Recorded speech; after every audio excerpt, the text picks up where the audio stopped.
Great. Good to see you, Jim. We're back at the great venue at the O2 in London. Did you ever imagine your promoter here when you were back in the day, back starting in car parks and hay bales? No, this was the first point that I really realised we could actually do what we set out to do and take like this sport mainstream. Was when you get the O2. Our first show here was actually about 4 weeks after the Manchester terror attacks.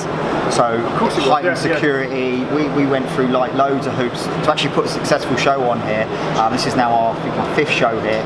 Just unbelievable really. It's like because it is if you look at British boxing, the 3 venues that you think of: York Hall, Wembley, and here. Yeah, of course. Simple as that. So you've broken into it. Yeah, they've broken the mould to be accepted into it, and yeah, it's fantastic really. Yeah. I mean, as normal, you've got some great fights in the card tonight.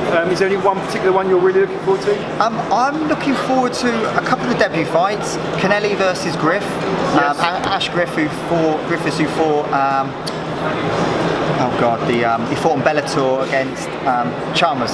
Oh, of course, he fought him last. And then Kennelly, who looked good. We was obviously with him in Birmingham the other week, so he looked really good. He looked like a good boxer. Trez versus Smudger, I'm looking forward to. There's probably 11 fights. We're probably about 8 that I'm really looking forward to. Fletcher versus Sweeney, again, you could see the side difference there. That was my next question. I mean, with them two in mind, obviously the main attraction. Do you think Colin Fletcher, Freak Show, could be the ones to actually give Jimmy problems finally? Jimmy has had problems in the past.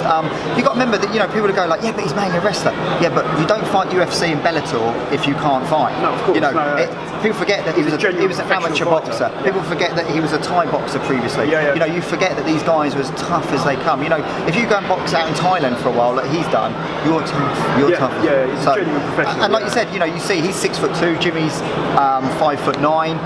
He's got a massive height reach advantage, so Jimmy's got to overcome that as well. But it's going to be good. It's going to be interesting. I mean, you've obviously had a great year for promotion. What's now coming to the end of it? What's your plan for 2019? The main goal for 2019 is we need to go international. So setting the pipeline, trying to get international. The other thing for 2019 we want to get is make sure we're back on telly. It's really unfortunate this one's not shown. Everyone's like, why is it not streamed?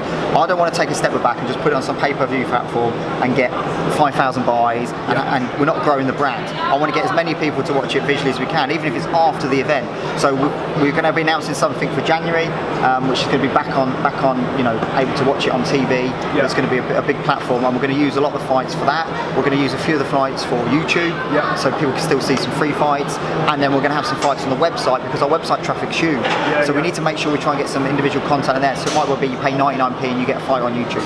So we're going to mix and match for the fights for that. So that's the reason we're not doing it, rather than just put it out live. And we don't grow the brand. It's the same people who know about BKB watch it. I'm really keen that more people get to see our product. Yeah, of course. I've heard whispers in other interviews about going over to America.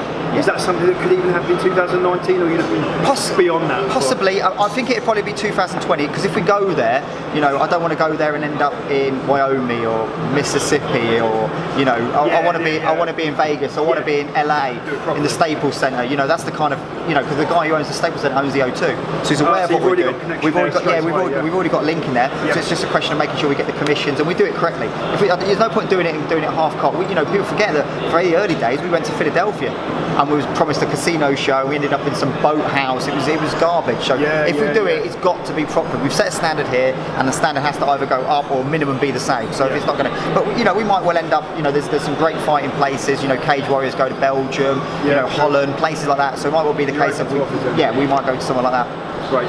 I mean, I'd like to think we're probably one of your main outlets for media at the moment, as we come into the last few shows. Does this mean we're going to get a beer at the after-show party with you later? Yes, you can buy me a beer, no problem, Roger. I appreciate the offer. Thank you very much. I was going with this. Wasn't it? I thought you were so pal. Right, Jim, thanks a lot for speaking to us, mate. Roger. And hopefully we'll catch you at the after-show party later. Perfect. Cheers, boys. Enjoy the show. Thanks, man.